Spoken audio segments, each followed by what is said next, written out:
I supposed to click go live over here? Okay, now I'm not gonna click end.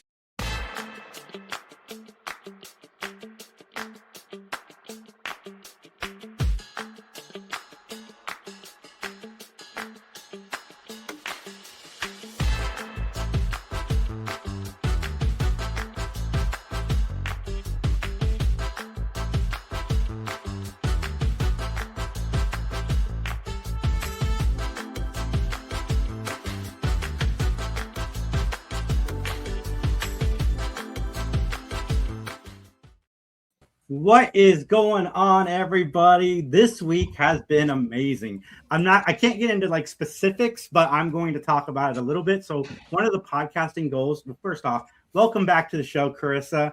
Carissa's here to talk about our Kickstarter. We're about to get into that. But so one of my goals podcasting was to eventually become a convention host. I checked that off a few months ago. And then to get TV early. That has been the goal of life for a very, very long time. And we've now got Netflix and Peacock sending us screeners. So, Max came over. Can't say what it was, but we watched a show today. And it's just so cool to see, embargo date in your email at the top of the screen as you're watching it. Like, I'm sorry, I'm not going to be not giddy about that for like the next month and a half. But two of the three goals, which obviously the next one is to, eventually get paid.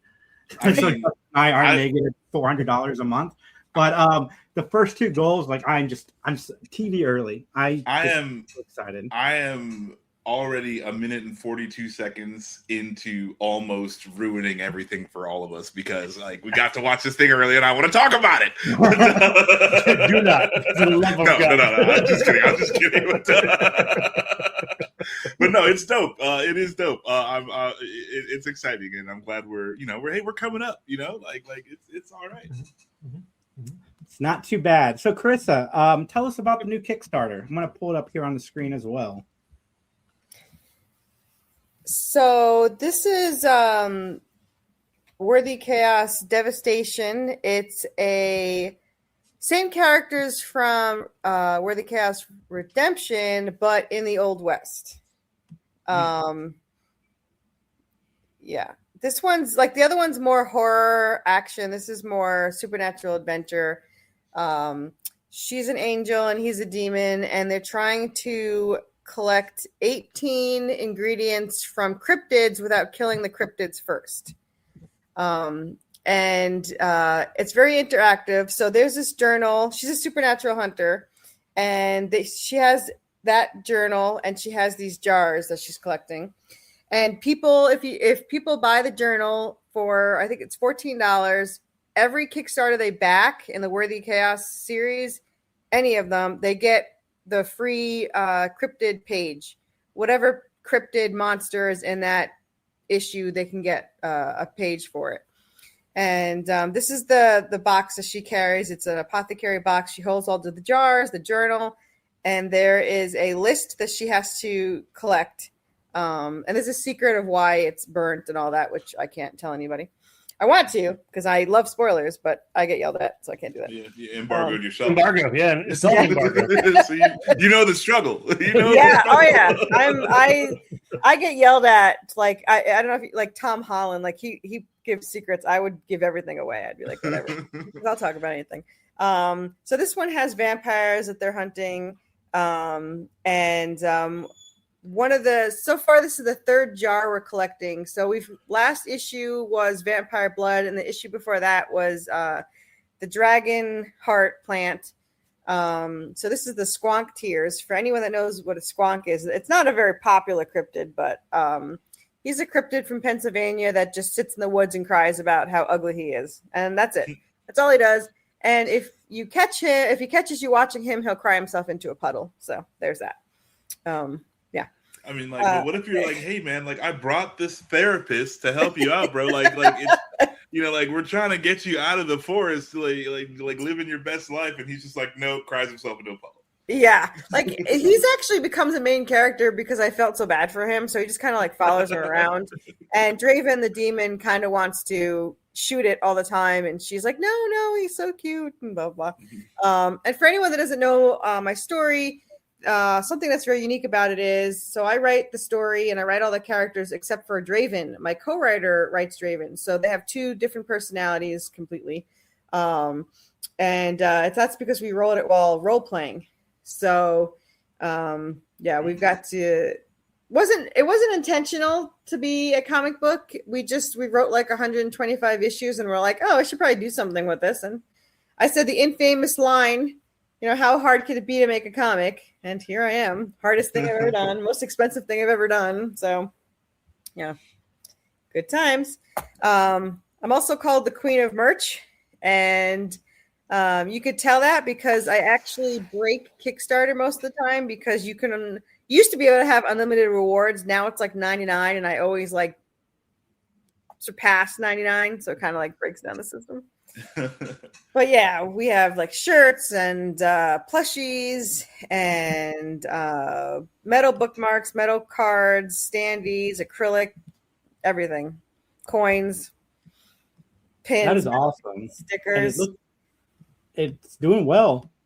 Yeah. So we only do I only do 2-week Kickstarters now.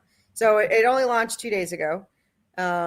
It was funded in 10 minutes, which is my best. And it was 4 times funding by 24 hours. So now let's see, I don't even know what day it is. But it's been a couple of days now. So Saturday the 4th. Yeah. It's been 4 days. Yeah. So we're doing pretty good for about 4 days. So, but I always tell everyone faster doesn't mean more. So like last time, Redemption doesn't do as well as the Western. I think because Redemption went so fast. Like the first year was 7 issues. So I think it was. I didn't wait till I had a following. I just kept releasing them. So now it's a little bit harder for new people to catch up. But we had some new people in the last one, so that was pretty good. But buy the books, catch up. It's worth it. Yeah, well, it's a lot easier. I have hardcovers now; they can catch up really easily. I only charge like $29 for the hardcovers, and the first one's like 222 pages of story, pretty much. So, because it's only 7 issues, but my issues were like 32 to 44 pages. So they were like I added it up, and it was 4 issues more if they were all 24. So technically it's 11 issues. I think I would be a little more down for single issues if they were more pages like that. Like I could. Yeah, that was how I did. I still charge the same amount because it's really what I wanted in the story. Like I had to have that cliffhanger or whatever to torture my people. So, but I didn't charge more for it. But I keep them at 24 now, just so I don't like. Actually, I lied. I just made Damnation issue 1 28 pages because I had to add a mermaid scene. So I was like, I need the rule to break the rule. It's good. Yeah. Well, he did this really cool page. I don't want to say what happens because it kind of gives it away, but it was kind of like they looked small because it was like different panels. And I was like, what if we just make it 2 pages? And because you make it 2 pages, you have to add 3 because you can't just have 1 more.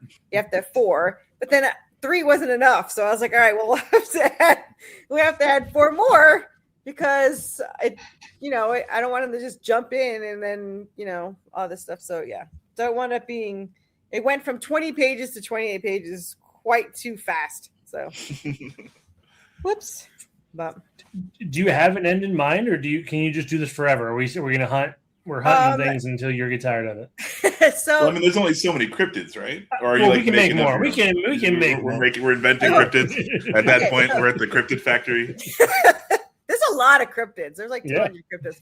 But so for anyone that doesn't know, I always had the ending of the Western because what happened in the Western is why Redemption's so crazy.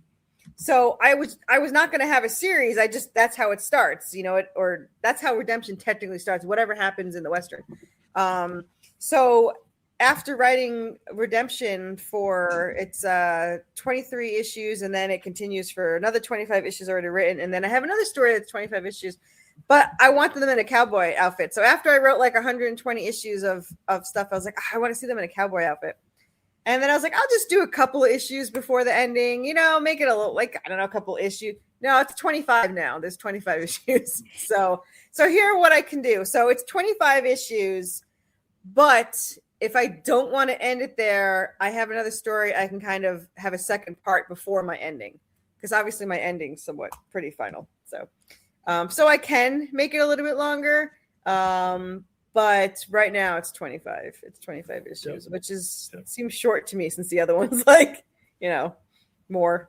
So. But I like a story that ends. I like a thing, and I feel like it's always good it's better when you have the end, at least an idea of the end, versus like, okay, I'm just. The ending's already written. It's so funny because somebody else asked me, like, are you gonna Game of Thrones it or something, like not have a good ending? I was like, the ending's already written, asshole. So I don't have to tell you. But original creator. Yeah. Original creator. All right here. I didn't sell my story to somebody. But we have, so the Western is 25 issues. Damnation, which is between the Western and Redemption, is only 4. So that's short for me. And then Redemption's 23. Conviction. So Redemption technically has, I call it a soft ending. Like it literally says, okay, it ends. And then it says, just don't turn the page. And then if you turn the page is the epilogue, which is throws them into the next series. Then that's 25 issues already written. And then that has a really good ending. I like that ending a lot. But the epilogue goes into the next story. So if I don't want to continue it, I can end it at the end of Conviction, and it has a great ending. But a lot of, I would say 125 really loyal readers, but I have 5 insanely loyal readers, and they want Resurrection. So we'll see how that goes. And then I have the origin story for the whole series. Like that's about 4 issues, and it happens. It's already written, and he'll work on it after he does Damnation. So, yeah. So that's how everything started, how they met, how they were created, the fathers, the story. So that's neat. Yeah. Yeah. I can't wait for 2 years from now. You have 8,500 different issues. Remember that time I stopped at 25? Nope. Yeah. Let's see. I was on here 2024. And since then, that was 10th issue. And since then, I've had 18 more issues made. So that's in 3 years, I've had 30 issues made. So there's that. That's incredible. Yeah. You're working. Yeah. Well, like I told someone the other day, because, most indie creators are smart and they do like 2 to 3 Kickstarters a year. I do 8. I do 8 Kickstarters a year. And I would do more if I thought people could afford it, because honestly, I have so many issues already made that it's just like I was thinking today, like the other day, I was like planning my year. So I was like, all right, I can get issue 6 in for the Western. I'm going to have issue 17. I'm going to have Damnation 1. So I was just like, all right, what else could I fit in here? So, but I told people, like a lot of people always worry that indie people won't finish their series. Because they're just like, oh, it's not going to get finished. Mine's already done. It's all inked out. It's getting colored. So all the issues. My artist is working on the prequel. So yeah. So he's and after he does the prequel, he's going to work on Conviction. And I like to have like 5 issues like done before I even start the series. So that's my goal. That's awesome. Yeah.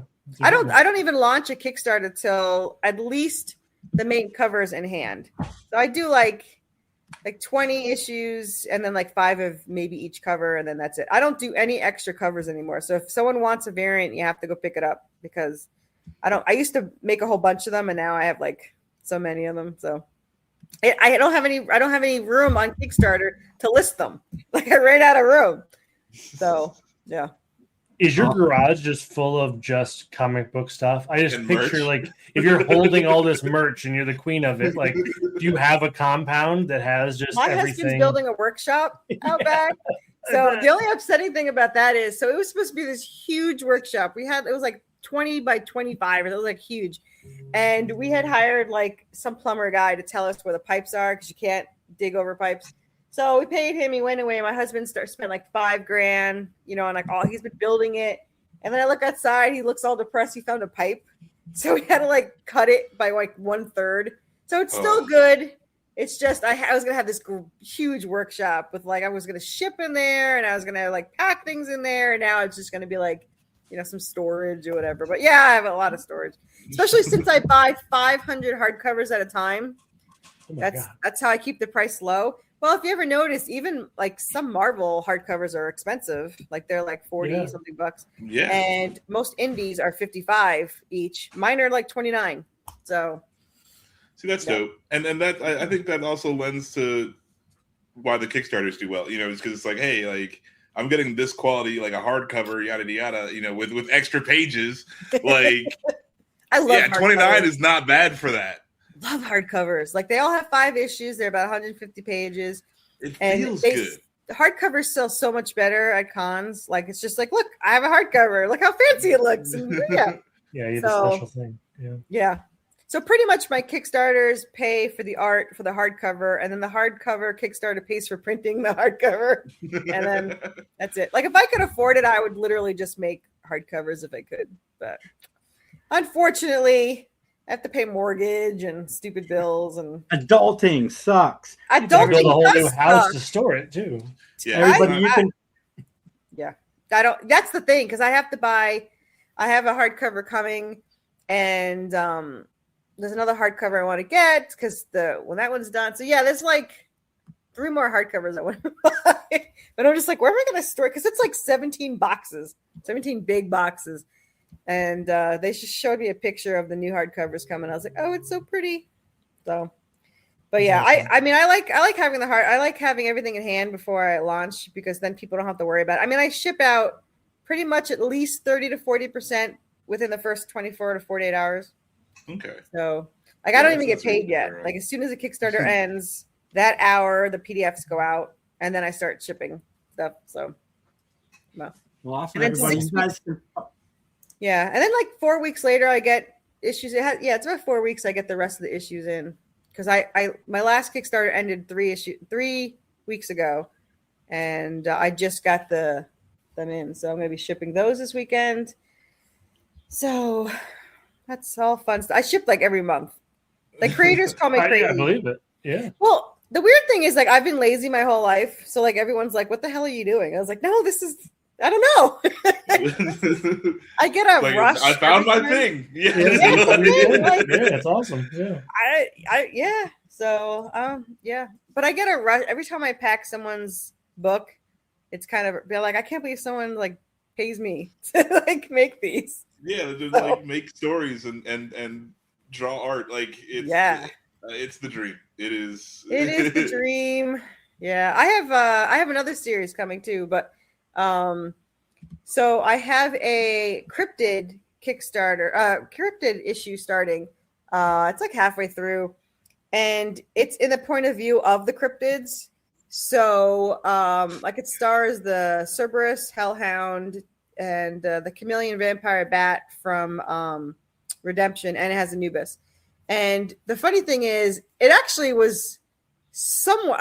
I don't want to sound like I'm proud of myself. Somewhat brilliant, but I wasn't intentional to write it. An artist begged me for work, and I was like, I got nothing. Like I wrote 16 novels. Like what do you want me to do? And I was like, all right, let me think of something. So the cryptid is, if you read Redemption, it actually happens between issue 13 and 14, because Anubis goes through a portal and then he comes out, like later on. So this is actually between that. What it is they go to the Western, and it's behind the scenes of the Western. So certain things that happened in the Western happened because of what they did in this. So like, if you didn't read the Western, it doesn't matter. It's just a really cool ass story. But if you read it, you're like, oh, that's why that happened. Or like Back to the Futures, you're like walking through there.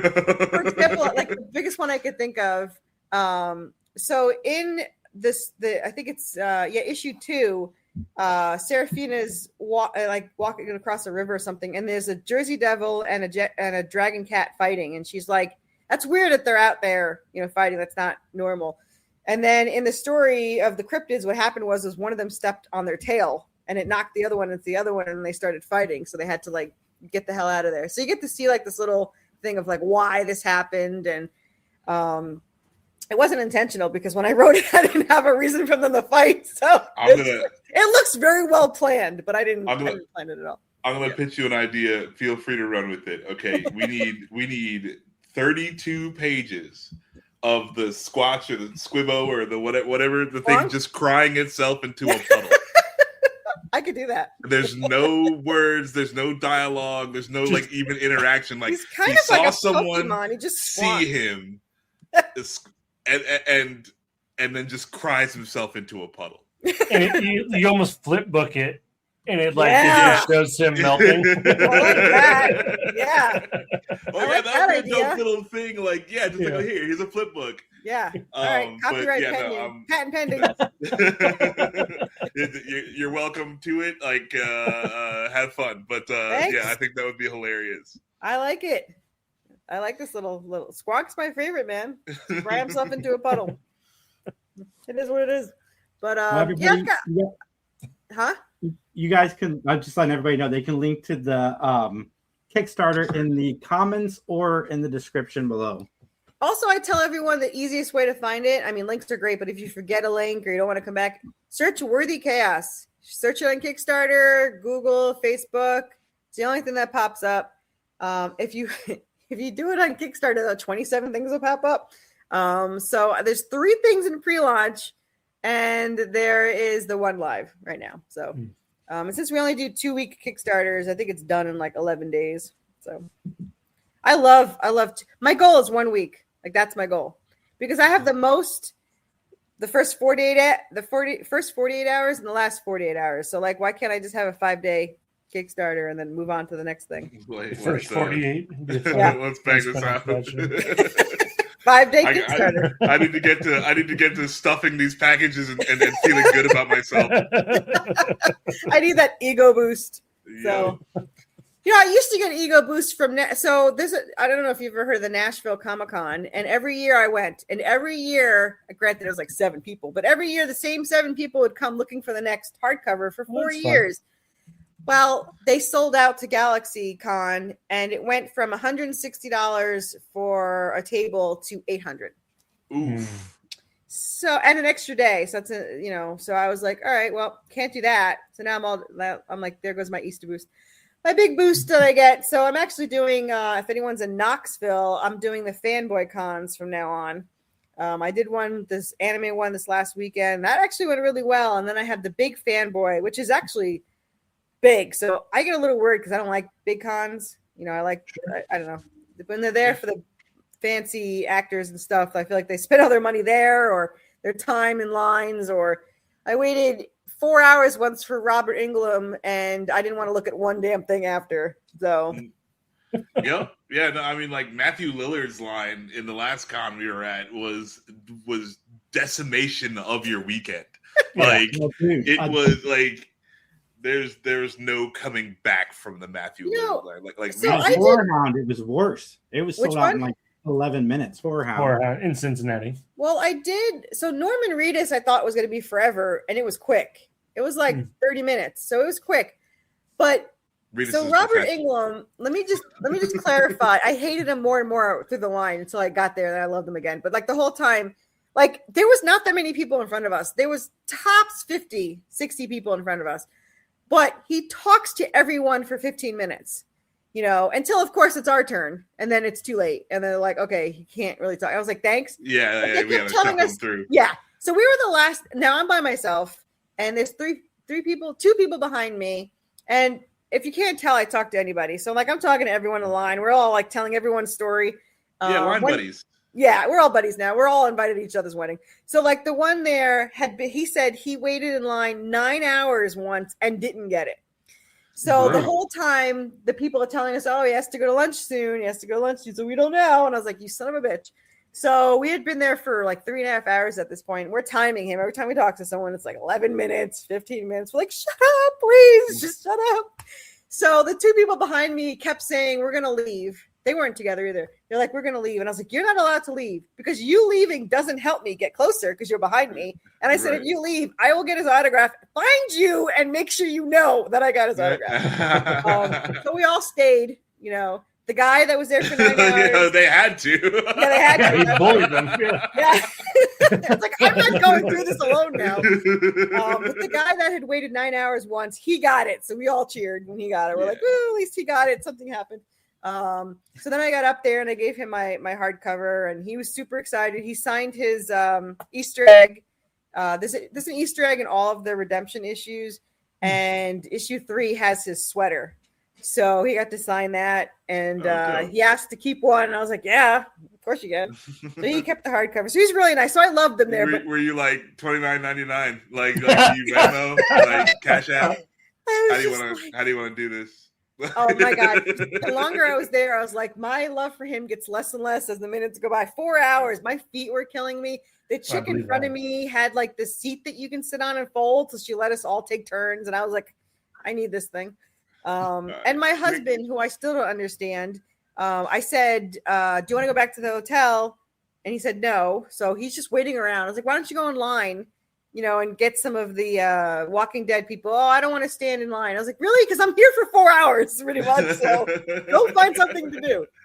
But yeah, I was not expecting 4 hours. For 20 freaking minutes. I was just like, I did not expect it. Like, somebody did warn me, so I have no right to complain. Because some guy's like, just so you know, he likes to talk. And I'm like, there's like 40 people here. How long can this take? Yeah. So famous last words. But he's a really nice guy, though. I mean, he really is. But he just tells random stories. Like, he's telling random stories about things that nobody asked for. Like, nobody's talking. Sure. He's just talking. So it was like one guy was telling a whole story about, I don't even know what it was. It was like Planet of the Apes and how it related to something he was doing on set. And I was just like, what? So, but yeah, here we are. Quick shout out to the Smith family. If you know, you know. That's my line, family, from the Harry Potter Hagrid's ride. Okay? Like, blood of my blood, all right? Like, Smith family, for real. We waited so long. But, yeah. That was my longest. I wanted to talk about with Justin. Have you played any of the Ninja Turtles set?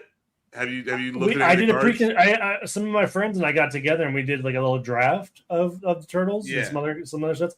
It was fun. Like I enjoyed it. Like I'm a fan of it. I liked it. I thought they did a solid job. It's a small set. So, like, it does kind of, like, run out of things quickly. You feel like you get to know all the good cards really quick or all the good combinations of things. Yeah. But I'm so happy that, like, it's fun. Like, the art's fun, too. Like, I wasn't even mad at the art. I don't like the Pizza Lands. Pizza Lands can go away. Yeah. But the art itself, though, like, Rocksteady and Bebop's fun. There's a bunch of cool stuff. Oh, yeah. And I like that they're using a lot of the different, they're pulling Turtles imagery from across their whole spectrum of things, comic books and cartoons and games. But I got that secret layer, the Ronin one. I didn't get all of the Turtle secret layers, but I got the one with the Ronin. Some of the best art I've ever had in a Magic card. It's so cool. It's super cool. And then some of the secret the bonus sheet cards are dope. Incredible. I'm just so happy they did a good job. Like, Airbender and Ninja Turtles were like my universes beyond so far that they've had. Like, have you bought some paper then? Did you get some paper product from it? No. No. My wife did. My wife did, actually. Like, I didn't tell her to go buy it. She just bought some stuff, and we did open the packs, and so like we do. Did you have go see the movie anniversaries in the theater? Ooh, we just went. We saw one, and we just saw two like last month. Neat. No. Oh God. Okay, never mind then. You should have. You even interviewed a turtle. You interviewed a turtle that talked to you about it. I saw the interview. We're all into the anniversary movies now. Like, we saw The Crow, we saw the 2 Ninja Turtles, we saw The Mummy, we saw Back to the Future. We saw Back to the Future last year. Yeah. Fight Club's coming up. Silence of the Lambs is coming up. Yeah, let's go. Yeah. Fight Club for sure. I gotta see that. Only one day here. It's the 22nd, a Wednesday. Like, that's most. Oh God, it's terrible. Thing. I'm gonna have to take time off work or something. All right, Mario. Jamie's setting you up. Yeah. All right. So Max and I went and saw Mario Galaxy, the movie, together. Yeah. We both had a very similar-ish reaction. Mine's a bit more positive than his, but all of his because you love everything. are the same criticisms as me. No, that's not true. I watched Pizza Movie that everybody's like raving about online that I thought was abysmal. Anyway, what's the Mario is the poster child. It's like, I saw Max this. It's like they didn't think they were going to get a third movie because they wanted to put everything into the second movie, and it's doing too much. First of all, it's doing too much. The funniest part of the whole movie, and again, it's fine, Jamie. I think that you and your kids will have a good time. It's not like the worst thing I've ever seen. It's just there's the first one, which I hold at a high regards, and then the second one is just a huge drop. But the funniest part was the minions at the opening of the movie with the new illumination, like Mario and Nintendo type thing. Illumination. And Rob the Robot was a standout for me. Like there was, it couldn't punch the same as the first one. The first one was just a lot of fun. I thought they had a good amount of tasteful callbacks to everything, and you did feel like you got a good feel of like everything Mario. Like everything Mario. I hate when they put too much. I don't know if you saw the Welcome to Raccoon City. Because I'm a Resident Evil chick. Yeah. And it was amazing fan service, but they took 3 movies and they jammed it into one. So if they had just done like 1.5, like a little bit of 2 or whatever, it would have been better. But when you jam too much in there, it's just, Yeah, this one seems all over the place. I don't know how much of a spoiler Star Fox is, but spoiler alert, Star Fox is in this. I saw the poster. Okay, yeah, because I try to look as little advertising as possible, frankly. But, it was. I had a problem with the sound. I don't know. Everything felt muted. I don't know why. Like at the theater. Yeah, I was like, I felt like they needed to turn the sound up or something. That was throwing me off the whole movie. And then I also am not a fan of Princess Peach's character design. I don't know what it was that was freaking me out about Princess Peach, this movie. And I need to watch the first one again to see if I just didn't notice it before and now I can't not notice it. But I agree with you because I thought the same thing. It's kind of jarring because especially against Rosaline, who is very different. You could tell these two characters are not supposed to exist in the same world because Princess Peach fits with Mario and Luigi. Rosaline doesn't seem to fit.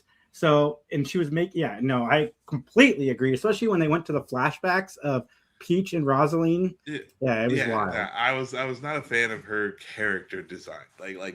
She's a fine character, but I didn't like the CG thing that they did, animation thing that they did. I'm not a fan of it. I don't know what I can't even put my finger on what I find weird about it, but it's like the uncanny valley for some reason in a cartoon. I know it's a cartoon, but I'm having this uncanny valley where I think you're a fucking alien. I mean, it's fair, man. So the movie had me it lost me once Bowser leaves the party.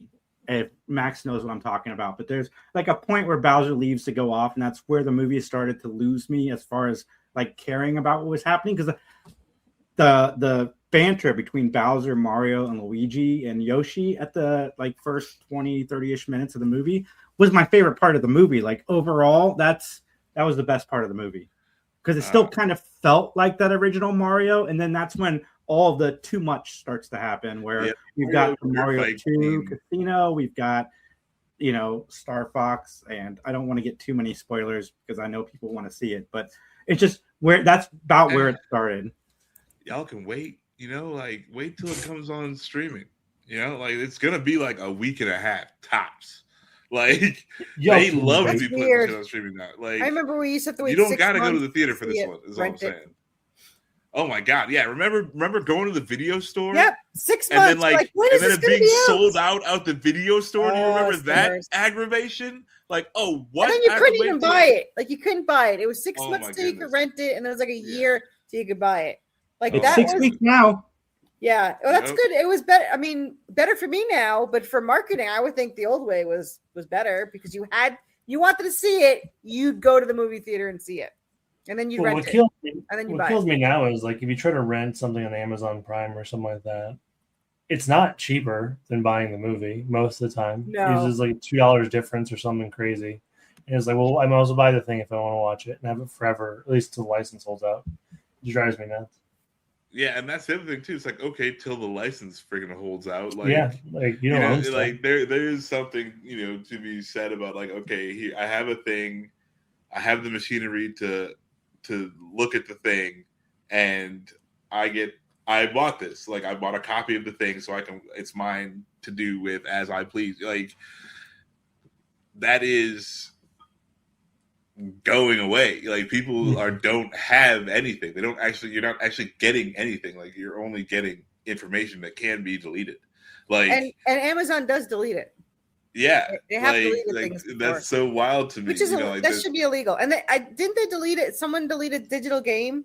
Like, they deleted something, a big game, like you could buy digitally, and then someone said they don't have the platform anymore or something. I don't remember what it was, but it was something. When you sign when you read the fine print, which none of us do, when you purchase a movie digitally, it says that you own this digital movie as long as we have the rights to sell you this digital movie. Yeah. So when the studios take it away, that movie goes away, and eventually they get to sell it again. But today's episode is sponsored by Scream 7. Fear comes home. Nowhere is safe. Prepare for Scream. Buy or rent Scream 7 on digital now. It'll be a killer good time. We are doing a giveaway, our most popular giveaway so far. Thank you guys so much. All you have to do is comment on a reel, TikTok, or YouTube video, and then you guys are entered in to win. We've got 3 digital codes to give away because I took one. And then I've already given one away. So there's 3 left. And just comment on this video. And at least you'll have won the thing that they can eventually just take away for no reason. Yeah. You didn't pay for it.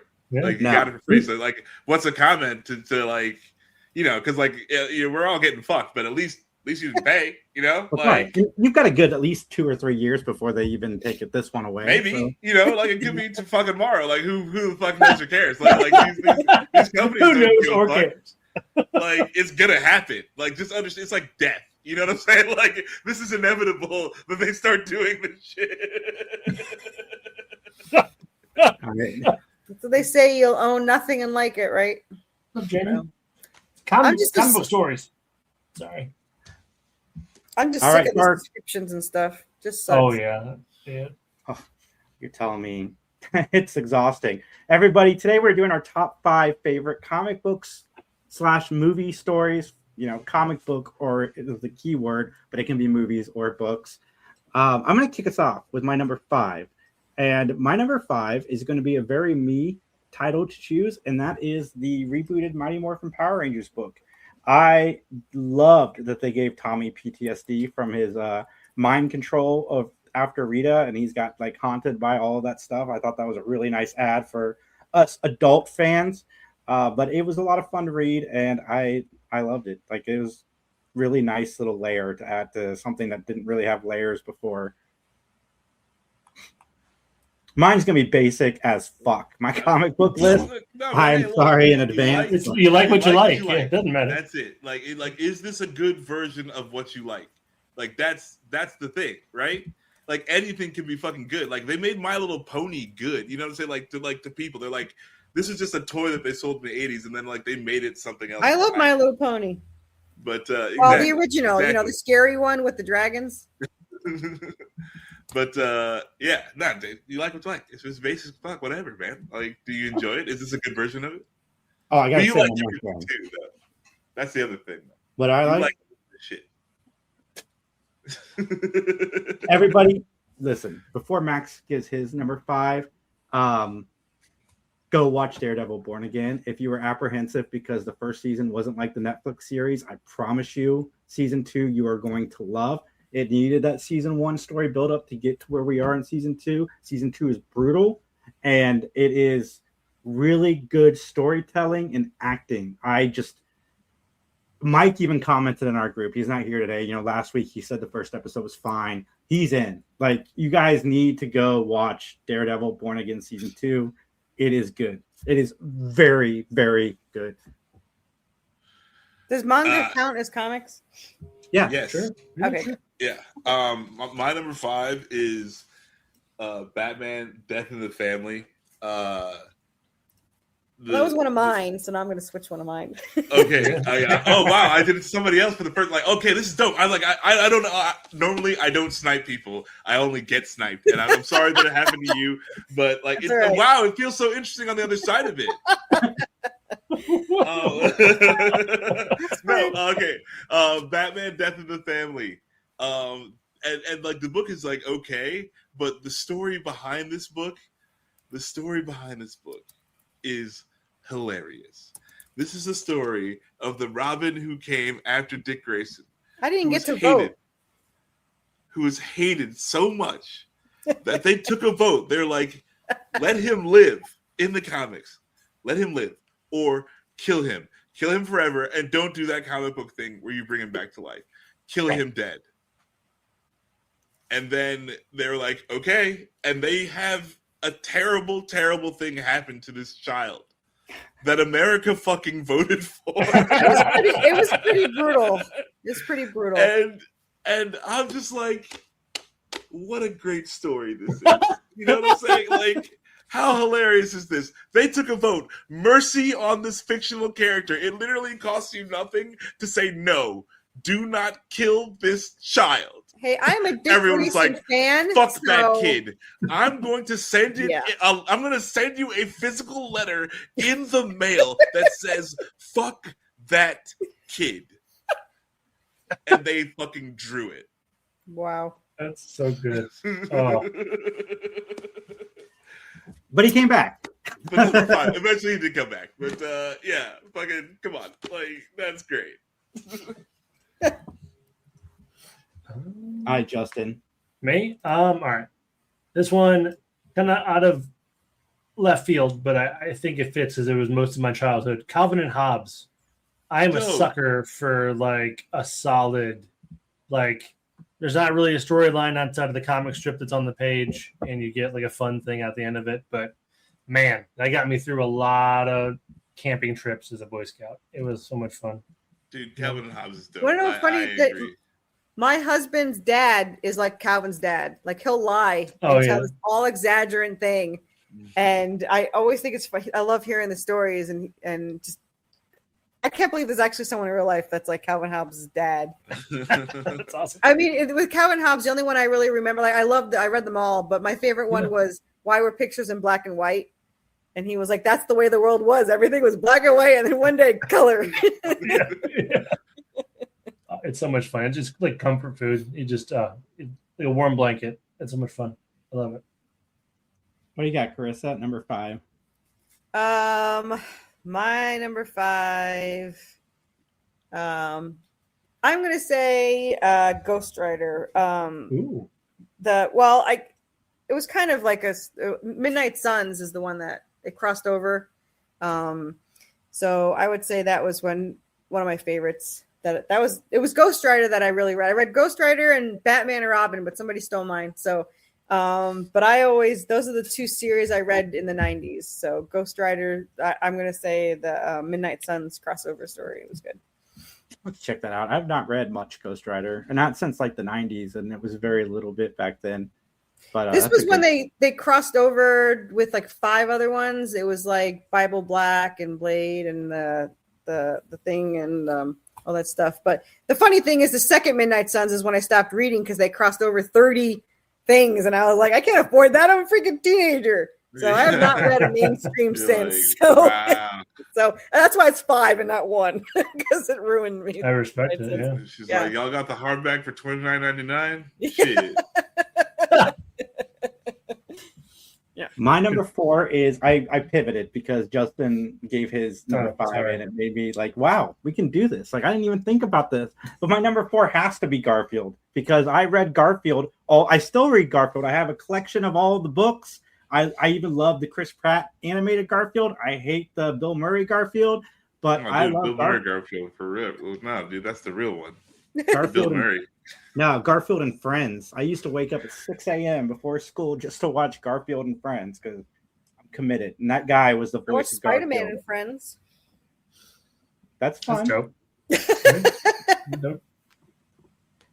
All right, so Max, what do you got? Number 4, we're gonna go with Guardians of the Galaxy the Abnett and Lanning stuff, like from the I don't even know what period of time this was. I think late 90s, but this Guardians of the Galaxy is really what I was hoping. Like their stuff is what I was hoping that the movies were going to be. The movies are great; they're their own thing, but it's not this.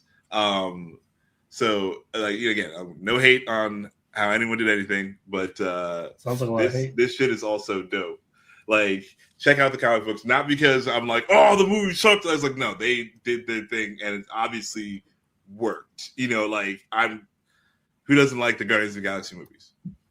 But it's not this. This is dope too. It's a whole different thing, and it's a lot more serious, but it's super dope. And if you want to read Guardians of the Galaxy, the Abnett and Lanning stuff is where you need to go. Jamie says, I'm old as fuck, waking up for Garfield. Right, Jamie. Yeah, because if there was no I can just play this back whenever the fuck I want. Like, you have to watch it when it came on. It's true. It's very true. It's exhausting. Justin, what do you got it for? 4. I have, go back to our monthly poll days, Max, the Alan Moore run of Swamp Thing. I loved reading that story. I loved the art. I loved, was it Fluorescent Man? Am I saying that right? But just the uncovering of kind of the story of Swamp Thing, and I don't know. It was just, you learn more about it. The art was so cool. And then they're doing tests on him. It was just a fun run. Oh, dude, there's have you read the issue where that fruit or whatever falls off of Swamp Thing and different people eat it and have different crazy experiences from no, but I'm in. That sounds awesome. I don't even know what issue it is, but it's this just crazy awesome issue where Swamp Thing just walks the fuck by, and this fruit falls off of him, and then and it's 4 different little stories of different people who where Swamp Thing would just be there for some reason, and something would fall off of them, and they're like, okay, what if I fucking eat it? Fucking white people. But it's they all have crazy different experiences from eating the Swamp Thing fruit, and it's a great issue just because there's not even any big Swamp just Thing an experience, right? Yeah, and it's what the fuck? He's a crazy Earth entity. You know what I'm saying? What happens when he just walks the fuck by? Yeah. So yeah, check that out. I don't even know what issue it is. If you can find it from that garbled description, good luck to you. But it is some dope Swamp Thing. I'll ask AI later, Max. No, don't burn the rainforest to find out what Swamp Thing it is. Please don't. That's not on. Not like Google. But I guess Google uses AI now, so you can't. It's all data centers, man. It's not the. you're all burning it. Hi, Justin. What do you mean, Justin? You just went. I'm sorry. Corissa. And since you guys did the comic strips, I'm gonna go with Far Side because that was the one I read all the time. That was a good one. Okay. So, well, I read it every day, and I don't know how he can make one panel so funny, but I also loved, I don't know if you watched it, but there's an animated Far Side, and some of it was stupid and it was weird, but some of it was hysterical. So, I definitely dug through it when I was going through school, and so we definitely pulled that website up to just dig through Far Side comics. It was a good time. So, yeah, we have all the books. That's awesome. My number 3, it actually pulled me back into comic books for a little while, and that was Batman Hush. Sorry, Max. Oh, no, you didn't say one. Oh, okay, good. Jim Lee's run on Batman was fantastic. I didn't guess who the bad guy was because I wasn't super familiar with Clayface at the time. But Max, speaking of Clayface, did you like that book I got you? Dude, I have not finished it, unfortunately. I'm halfway through. I am enjoying it. No, but I am enjoying the book. It's not because I'm oh man, I gotta fucking read this thing because Jason gave it to me.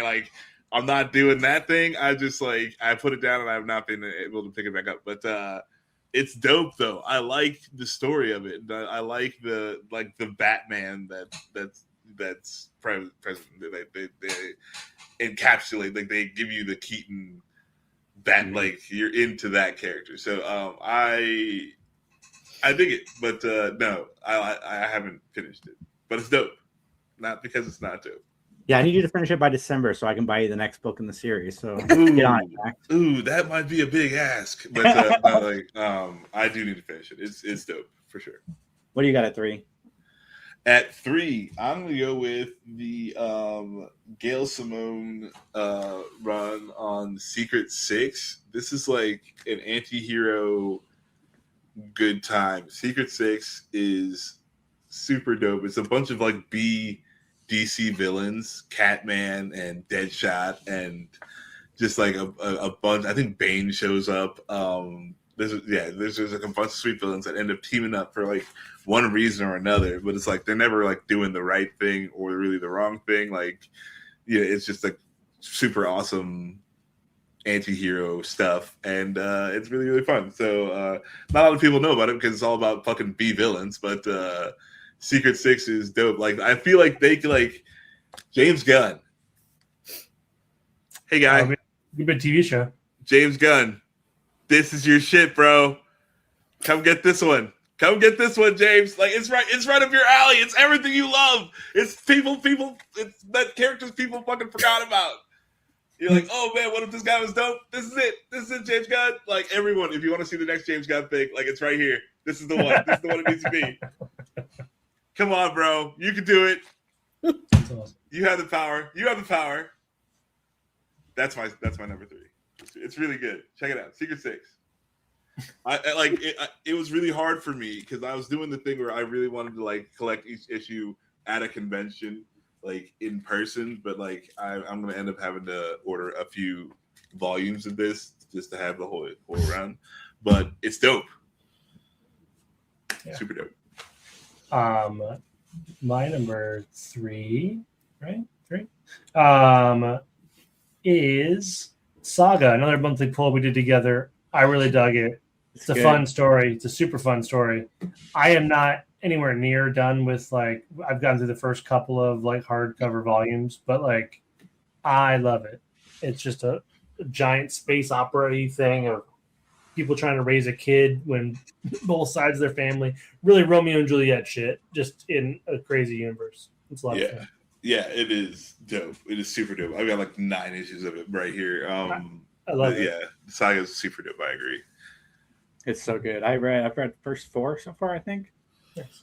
Yeah, if you want to borrow any, then I do, because I don't have nearly enough to actually finish it. I love it. All right, Carissa, sorry. I would say my number 3 is X-Men versus Teen Titans, or crossover at Teen Titans. Yes, it's from 1982. I don't care. But both I love crossovers. I just do. I don't know what it is. I like guest stars and stories. So that one was like, to me, the greatest thing to ever happen is DC and Marvel in one book. So yeah, that's my number 3. That's awesome. That's a good pick. My number 2 is Scott Pilgrim versus the World. It's also one of my favorite video game movies and my favorite comic book movies, even though it's not a video game, but it's definitely a video game movie. I loved it. I saw the movie first, and the movie made me want to go back and read the comic books. Same reason. I mean, I have the Netflix animated show, which I also really like. There's a twist in the first episode that happens, and then the rest of the story is very, very different. And I haven't finished it yet because I like knowing it's there, because it's the only new Scott Pilgrim that I have that I can enjoy. I need to finish it because saving it for the right time, the right moment. It is so good. Scott Pilgrim. I love it so much, and I was really glad when they came back for the animated series because they brought the whole cast back, and yeah, it's good. The books and the movie, they did a really good job of adapting it. Yeah, Scott Pilgrim. So, Okay. am I up? Is it me now? It is you now. This is another story in DC history about like terrible things that happen to people. And it's like people just drew pictures of terrible things happening to people, and it's like that's awesome. But this one is fucking good. Again, hey, James Gunn. Hey, guy. We got your roadmap. It's here. Just so you know, this one's This like terrible shit happens. Okay, I'm just like warning. Don't come at me when you read this book and you read about terrible things that happen to people, but it's super dope though. Like the art is good. It's a great story. It's warning. But it's good. So check it out. It's Identity Crisis. A lot of good characters in this one too. It's a big mystery that involves a lot of different DC characters. Carissa, you'd love it because it's like everybody from kind of like the spectrum of DC like all together. Nice. So yeah, check it out. Identity Crisis. But then also prepare yourself mentally for like terrible things to happen to people that you like. I don't have a lot mentally, but okay. That's why Ready Player One was like, to me, like the awesomest thing because I was like, Easter egg. So sure. Yeah, sure. But like, oh man, Deathstroke the Terminator. In the I think it's like the first like scene of the fucking thing. It may not be. It's been a long time since I read it. But Deathstroke the Terminator. There's like, oh god, you learned some things about that dude. Okay, sorry. I'm sorry. Like Identity Crisis, dope shit happens in this fucking comic book. Like I would love to see this live action. Pull this off. Good job. Like, come on, James Gunn. But yeah, sorry. I had to get the last one out apparently. I think this might be the first one we've deviated from kind of on paper, but Spawn, the animated series. I need more Spawn in my life. And I love that story. I love that whole like I just want more of it. I love them to redo it. I want them to do more of it. And I want a new movie. I want more Spawn. Do you like the old movie? They could pull Spawn off that. Yeah, I agree. I don't like the cinematography of old Spawn, but I like the story. The story's fine to me. Like if they can make it, they can gussy it up and make it look not crazy or bad. Like man, dude, like you know what? Rewatching it's kind of rough. You know what you need? What you need is James Cameron to like go through a Avatar the shit out of it, please. Spawn. Yeah, I mean he's doing concert films. It's not. He'll do any. I mean. James Gunn is an enigma. We'll never know what he's going to do. James Cameron. Sorry, James Cameron. Like advance the industry, like while also making Spawn movies. Yeah, I'll settle for the animated series to come back. Oh, that'd be dope. Yeah, for sure. Spawn's dope. Like I if you done well, Spawn's dope. So, and I think now like they have the technology. They can, they can improve. All right, Carissa, what's your number 2? My number 2 is The Crow. I liked both the graphic novel, which I did have James O'Barr sign, and I love the movie. So nice. Double whammy. Met him a few times. James O'Barr, very nice guy. He signed a copy of The Crow for a friend of mine. He asked me, he passed me along. It was his copy of The Crow from like back in the day. Like, yeah, it was. I owned it for 30 years, and I don't think his agent was very happy, but I guess no matter how long you've owned it, if you own something from him, he'll sign it for free. So he signed that for free, and he signed another series that he did for me. But the funny thing was, I had brought 2 issue 1s of my story for him to sign, one for me, one for my co-writer, and I gave them both to him to sign. He signed one, and then he looks at the second one. He's like, "Is this for me?" And I was like, "Yes." I was like, "Yes, it is. It is for you." So I didn't intend to give him one, but I was excited that he took one, especially since, Eric Draven, my character's name is Draven. So, but yeah. That's awesome. Yeah. Yeah, that is dope. Yeah. It's nice when your heroes are actually cool. When not you meet jerks. them. Yeah. Not jerks. It's important. No, Crow's dope. Did you like the remake of The Crow that came out a few years ago? I don't watch any crap besides one. So no. Nope. No other Crow should have been made besides the first one. So you didn't like the one with David Boreanaz and Tara Reid? No. What? I didn't even know that was a thing. But no. It's a thing. No. All right, my number 1 is the comic book that got me into comic book, which was, and speaking of Carissa mentioned it earlier, having to buy like 1 million issues from so many different places. That is The Death and Return of Superman from the 90s. I got a first edition black bag, which is worth like nothing now. I have like 12 of them. I remember that. But it got me into comic books, and I am still a Superman fan and a comic book fan to this day. Without that run, I don't even know, my grandfather randomly got it. I think it's because it was hard to find, so he wanted to get it for me just because. But I never looked back. Comic books became my life back then, and still are today.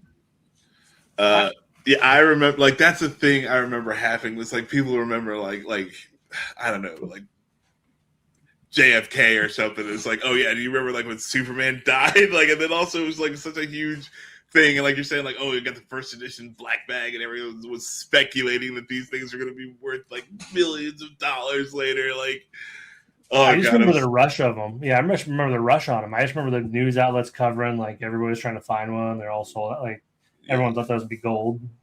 Yeah, I think they're worth like $15-$20 now. All right, so they're back up. Yeah. Yeah, a little bit. All right. My number one is going to a comic book that's getting me back into comic books, like, as we speak. Like, I have been out for a while, but, like, I started reading Absolute Batman, and I had to go, like, I bought this book. It turns out I pre-ordered this book. I was like, oh man, I need to buy the next one, because, like, and then I was looking at it and I was like, oh, the date is not really there. Like, they haven't even made this yet. And I was like, I already bought it. Like, yeah, this Batman is dope. Absolute Batman is so dope. Like, you should read Absolute Batman. Mike and I have already done an episode about Volume 1. We need, like, it took me forever to read Volume 2, but, like, oh my goodness, it's so dope. It's so dope. Bane. Oh, God, I'm so stupid. All right, here we go. Bane. Oh my God. Okay, like, come on. This fixes. Okay, I am gonna say this does the one thing. It fixes what I hate about Batman is, like, a rich white dude who's just, like, beating up poor crazy people and then, like, throwing them in his hospital and then making them pay for healthcare. Like, that was getting to me about the character of Batman. Like, I'm sorry, that's how I was feeling. And then, but, like, this comes out and it fixes all of that. And it's awesome. And if you want to read good Batman, this is the Batman to read. Like, it is so dope. Like, I go buy a copy of this and, like, find the artist and find the writer and have them sign it, because this shit is dope. Okay. Or go over to your friend's house for Easter and steal their copy before you leave. Oh, dude, you can borrow them for sure. Like, it's not even stealing. Like, I will lend them to you. Like, enjoy them. Like, they're dope. Like, I am excited for you to read them. Like, you're gonna want to buy your own copy. Like, it's so dope. Dude, I'm glad the Libby library app just added, like, a bunch of trades and comic books to it. All right. Yeah, fucking go check it out. Like, it's dope. It's so dope, Batman. And it's like, the Fraction Batman that's out the run that's going, I think it's still going right now. Like, it's just not this. Like, this is the new Batman that I can get behind. Like, this is dope. And the art's all dope in it, so check it out. Sorry, I know there's an Absolute Superman too that I want to check out because I've heard that's good. Yeah, well. I heard all of them got an absolute fucking rendition, and it's like, this is the universe where, like, Darkseid is, like, God or something. So this is just, like, a different take on I guess a lot of the characters. I do maybe want to step out and do, like, the rest of the Absolutes, but like, I'm just so happy with this. Like, I don't even need anything else. Like, I'm just going to read this again for a minute, and then maybe I'll go get another thing. Is it just in Volume 2, then? Is there only 2 volumes right now? Yeah. So, like, Volume 2, like, just came out, like, months ago. But, cool. Yeah, it's dope. It's so dope. It's so dope. Yeah. Check it out. Check it out. Batman is gigantic. He is like, there's no disguising, like, who this dude is, because, like, he's so fucking big. Anyway. Hi, Justin. Yeah, my number one, it's what kind of pulled me into collecting comic books. I always read comic books, but never, like, purchased them. It was Lock and Key, because I was borrowing them from a coworker, and we just pulled them in. I've not watched the show. Sorry, Halia. But I love the comics. And there's one of the one of the issues is all Calvin and Hobbes art. Like, it's just fun. They did a fun thing with an IP, and I really liked it. Halia just texted me and said she's no longer coming on our show, Justin. Thank you. Well, all right. If that's a hit, we got to take. It's a hit we got to take. We promise you won't be there. There's nothing, like the cat's out of the bag. Like, there's nothing to be done. But no, I really did like that comic. It was a lot of fun. I need to read them. I've seen the show. I haven't read the comic books, which I think not reading the comics, again, sorry, Halia, is the reason I like the show so much, because I didn't have that to compare it to. Yeah, because a lot of those characters, I don't think her characters in the comics. I'd have to double check, but they've added a bunch of characters, so it's like it's probably a wholly different thing with the same throughput. Yeah, it's like lock and key multiverse. Yeah, which I'm for. It makes sense in the comic. It's cool. Yeah, for sure. All right, Chris, I'm curious. What's your number one? So, I don't know if a lot of people know, but the reason why I started writing was because of Resident Evil 2, the game. So, I love everything Resident Evil 2. I love everything Resident Evil. So, my comic book story would be the 2009 Resident Evil short run series. I think it was like 5 issues. I liked it so much that the interior artist for it, Jeremy Rampack, is the one that does the art for my hardcover covers. Oh, fun. So actually in my current Kickstarter, he did one of the covers. He is not cheap. But he did the 5D. It's the really cool one with the 2 at the door. And I love his art style, so that would be my number one. So it's awesome. Awesome. I'll have to look that up. It's a DC Wildstorm thing. It's like a DC / Wildstorm. Yeah, it's like 5, but they're very expensive to get. So makes sense. Well, everybody, thank you guys so much for tuning in. Go check out Carissa's Kickstarter. I will have the link in the description. It's also in the chat below. Also, guys, speaking of podcast goals, we've got Felicia Day sitting in on an interview with Justin, myself, and Destiny this week. Justin and I are both like, we're going to quit our jobs. We're going to be at that interview. We're making it happen. It's in the middle of the day, but Felicia Day is, a nerd goddess, and we cannot wait to talk to her. And then the following week, we're talking to Doug Jones. So it's like, so please be on the lookout for both of those. They will both be rushed out, I promise. Like, comment, share, subscribe. All of the fun stuff. And again, we'll talk with you guys soon. Have a great day. Exactly your droids. Please.